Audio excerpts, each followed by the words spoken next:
Another day, another vlog. Hello Philippines and hello world. At heto nga at nagbablog pa rin ako kahit sobrang pagod ko, nakakaloka Hindi na sana nga ako magbablog, nakakaloka. At hindi nga maganda ang araw ko ngayon. Pinipilit ko nga maging okay. Diyos ko Lord, nakakaloka. No comment na nga lang. At heto nga at napasok na rin ako sa aking trabaho. So fast forward na tayo, dumating ako sa bahay para magluto ng ulam namin ni Maro. At heto nga ang ulam namin, niluto ko na si Sprite. At heto nga at nagigisa na ako sa butter na may bawang. Pagkatapos nilagay ko na ang hipon at nilagyan ko na rin ng ketchup at saka oyster sauce. Nung okay na nga siya, nilagay ko na ang tahong. Pagkatapos imekos-mekos ng bonggang-bongga para bonggang-bongga ang lasa. Haluin ng matagal para pumasok yung sauce sa loob ng tahong. Wala na ako ibang maisip na ulam kundi ito, nakakaloka. Mabilis ang pagluluto nga lang ang ginawa ko. At buti nga nagsaing na ako ng kanin kaninang umaga para nga mabawasan ang aking gagawin. At heto nga, luto na. Okay na yan, mangan!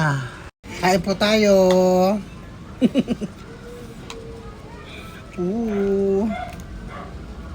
Ano ba't parang fayat?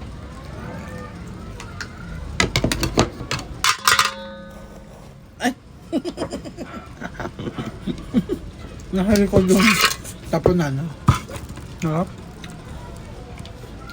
Nakaibang ulam ng isip. Ayoko naman ng isda. Ayoko naman ng karne. Araw-araw na kag-isda. Harap. Saka na yung ano. Saka na yung hipon. Saka na yung tahong. Ganito lang.